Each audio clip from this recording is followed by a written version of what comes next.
Welcome to season 6 of the Not Your Mama's Autism podcast, a podcast about neurodivergence told both through the eyes of our family, the Ollies, and through the lens of the greater global neurodivergent community. I'm Lola Dada Ollie. We hope you enjoy this episode we have lined up for you. So, with that in mind, let's get started. In this episode, I'm here with my husband, Tosan. Tosan, say hi. Hello. And we are here today to talk about a topic that too many families in the US are familiar with, and that is going back and forth with insurance companies. So, for a bit of level setting, let's explain. Every January, the clock resets. Now, what do we mean by that? We mean that starting January 1st, families are charged medical costs until they meet their deductible. A healthcare deductible is the amount of money a person or family has to pay in out-of-pocket expenses before their health insurance carrier has to start contributing to these costs. Every year as a family, because of the amount of healthcare services we utilize, we tend to meet our deductible amount within the first month of the year. I dare to say within the first couple of weeks. So keep that in mind. Tosan, for some more level setting, do you want to tell our audience about what an out-of-pocket max is for those who may not know? Sure. And I think one thing you said about too many families being familiar, that may actually not be quite right. I think a lot of families In our position. So yeah, let me qualify so that. many families in our position Yes, are yes, familiar. yes. The neurotypical or the normal family interaction with insurance is January 1st rolls over, and nobody really thinks about it until somewhere in April or May. Little Junior hurts his knee and gets a scrape, and you go and you have some kind of copay if you have a flat fee, for certain types of visits and what have you, and you may only have to think about the copay for most families for the whole year because don't quote me on this, 90% of families don't ever have to think about co-insurance, which is what you pay or the percentage you pay after you hit your deductible. But like you said, we're so very familiar with those terms. Means we almost don't even really think of the co-pay because we blaze through.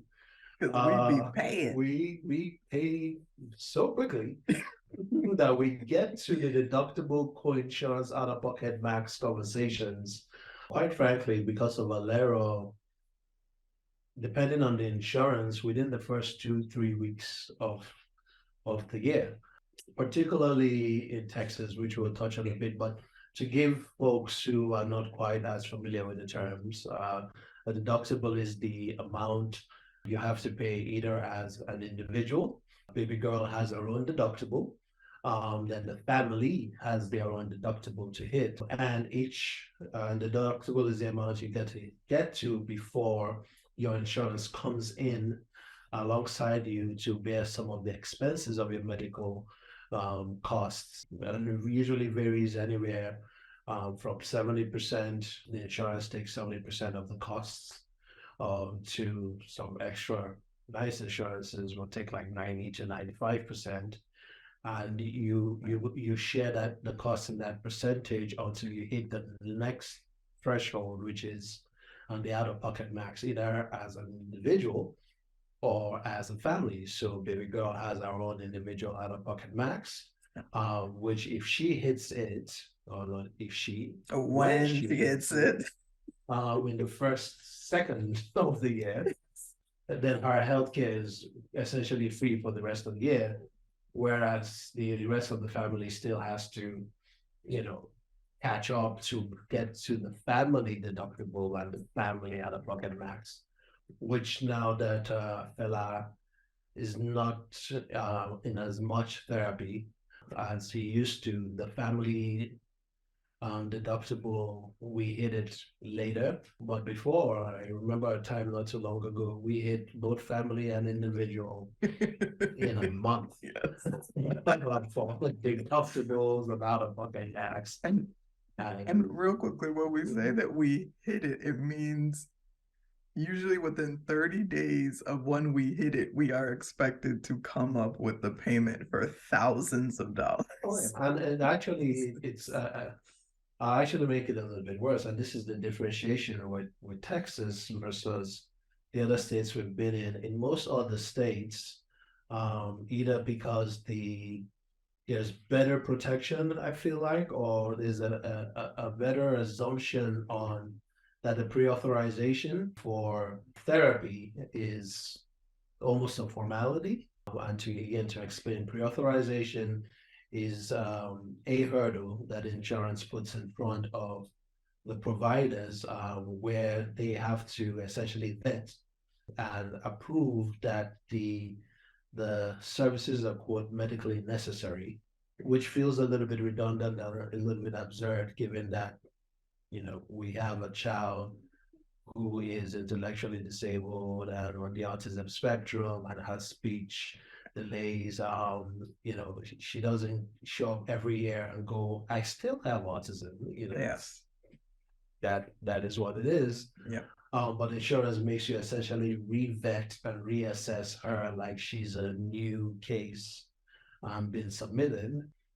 In other states, pre-authorization feels like it's a bit more of a formality, and the therapy providers essentially hold their billing in anticipation of the pre-authorization will go through. And when that happens, they now submit all of their claims, and then you're the expectation of paying the deductible and the out-of-pocket max or whatever it may be.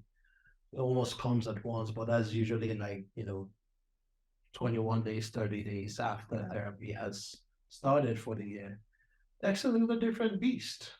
Texas essentially requires, at least the therapy providers we've been a part of in Texas, require you to put a card on file where you get charged like you have no insurance until the pre-authorization is approved and they submit their claims.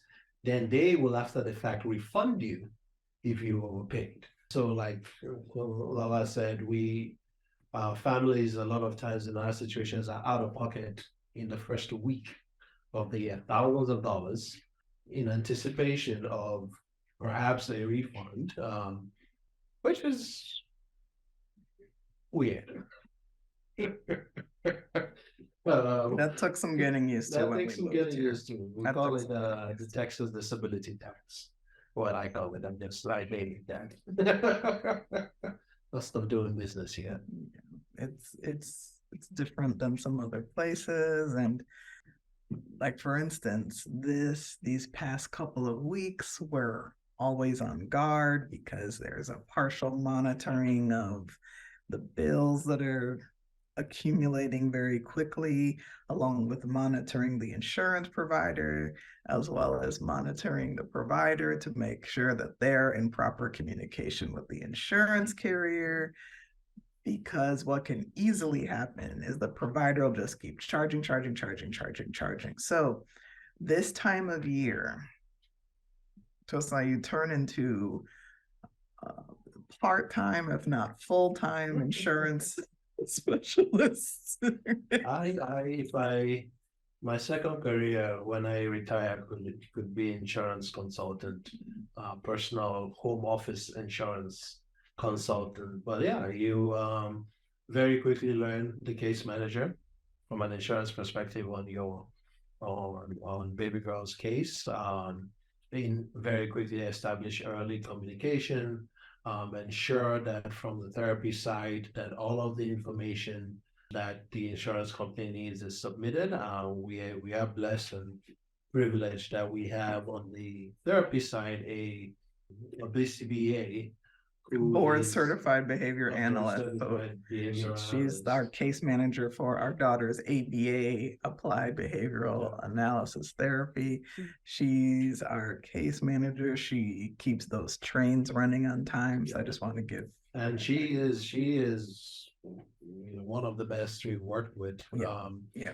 So she's on point. But we've had situations where that's not the case, where so you're essentially managing two fronts to ensure that the therapy provider is submitting exactly what they're supposed to be submitting, and you're in constant communication. You're spending 3 hours a week on the phone with insurance companies. Probably know more about billing codes than I should. Just ensuring that, again, both parties are marching towards the desired outcome, which is the care of our child. So yeah, it's the first, the Happy New Year fades very quickly. And it's Ollie Inc. Fortunately, I'm in a career where the first week or so is still kind of, everybody's coming off of the holiday or coming down from the holiday high, and budget's already set, and FP&A work is quote unquote relatively slower, so I can divert attention to the on front, but understanding that, yeah, with the fact that we have insurance, we are fairly well versed of the nuances and the maze, the Byzantine maze that is health insurance, and especially in Texas. Sometimes you shudder to think, oh, what other people do. Yeah, it's a really, it can be very frustrating. We've had past seasons where we just didn't have the funds to even pay for that initial deductible or pay for that initial out-of-pocket max. And we've been very fortunate enough to get help from grants, because this money kind of pops up very quickly, and this is clearly not just a nice to have, but it's essential for our family to run. Yeah. And there have been past seasons where it was difficult to make these payments. We're in a much better season now, and we're grateful to God for that. But we're also very aware that there are a lot of families that, especially depending on where you live, there's this middle ground where you can't qualify for Medicaid because you make too much, but then you don't have enough to pay these massive amounts up front. So, and there are families that are struggling with that. And you see how different your life is sometimes from other families. I remember some family friends, I think their kid ended up in the ER, and that was the first time ever in their family that they had hit their out-of-pocket max, and you would have thought like their whole world was shattered. And I realized, was like, this happens to us every single year. Every single year for the last 10 years. 10 years. Every year for the last 10 years. 10 years, and we laugh about this, and we've had previous podcast episodes about financial planning, but when I say that this is a line item, this is for sure a line item. Yeah. And the way we've been able to the financial planning comment, the way we've been able to address that is, like Christmas, we know this is going to show up, right? It's on the calendar. So every year, depending on what kind of insurance that whatever company we are with is offering, you use a combination of the more traditional HCA's healthcare accounts, or you use, if you have the high deductible plan that gives you the HSAs that allow you carryover funds, that becomes essentially a parking mechanism. You're essentially investing for this event, and once this is all paid up and you have the out-of-pocket max fully met, the rest of the 11 months of the year, because like you said, everything hits in January.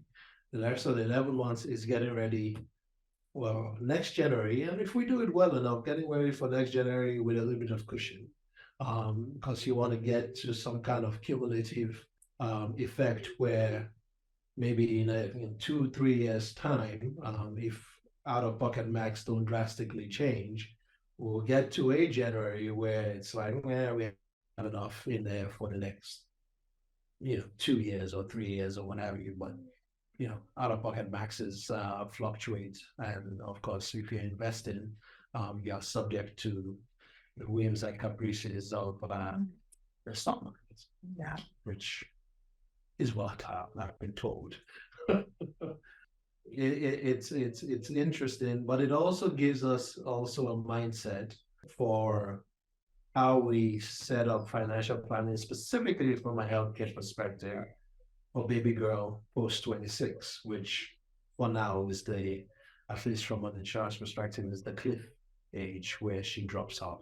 But we since learned, given her diagnosis, there might be the possibility, I believe it's in the law now, that you could stay on the parents' insurance, and for however long that she needs to. So Yeah, I'm not. Yeah, we have to well, run that down. we have to. That's something on our research agenda. Yeah, yeah, we have to definitely research that further. But friends have told us, so it's definitely something we need to run down more and better understand as we all age, because these healthcare costs are not going to go away, but we have to figure out how best to fit it into our overall budget. And the healthcare accounts are one thing, just life choices we've made, not upgrading our home, just very frankly, there's just certain things in life we've made decisions about because we know that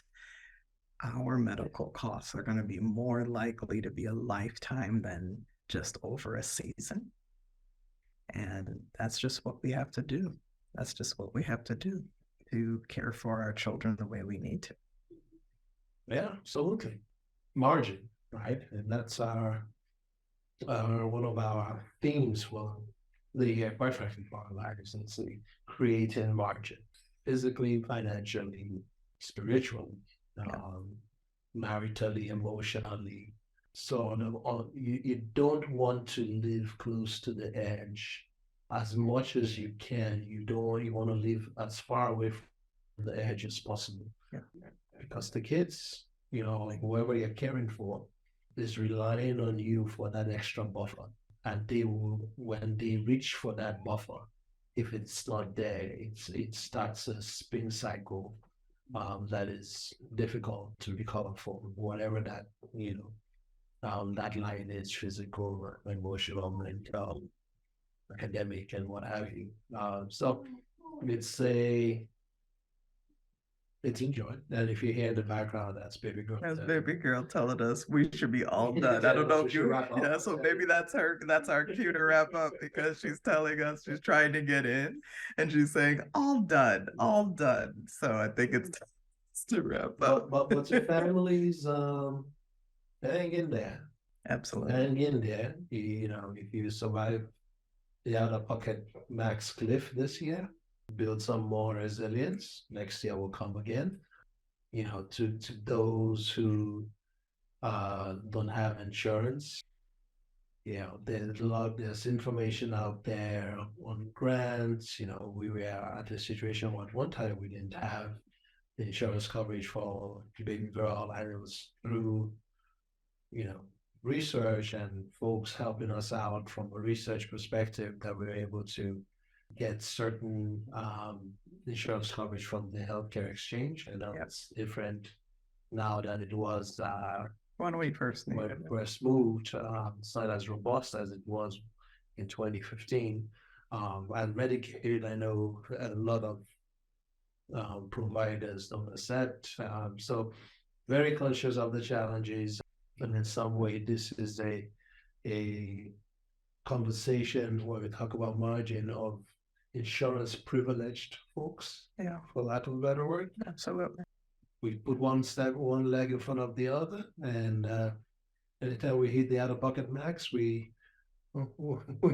crack a bottle of wine and Like, woo! celebrate like it's the personal Super Bowl. Yes, because Which we always hit it before the Super Bowl. So yeah, exactly. So it's pretty appropriate. it's Pretty appropriate because once that out of max hits, then yes, then it's for then all other medical services for the remainder of the year are free.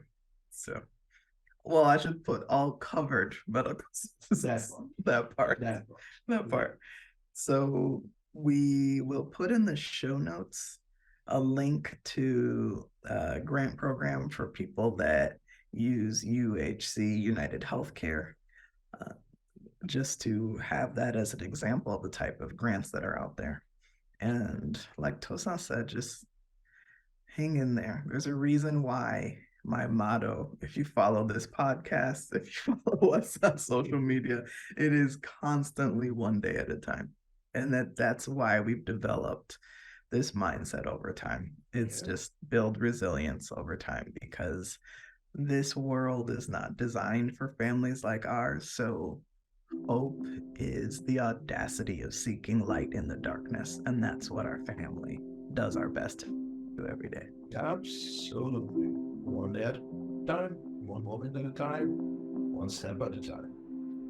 And in the words of our daughter, as we wrap up this podcast, all done. Be well. Not Your Mama's Autism podcast is written and produced by my mom, Lila Dada Ollie, and is occasionally produced by me, Fella Ollie. My dad and sister also contribute sometimes. Big thanks to Annalie Ackerman for her audio and video editing support. Until next time, everyone, see you soon.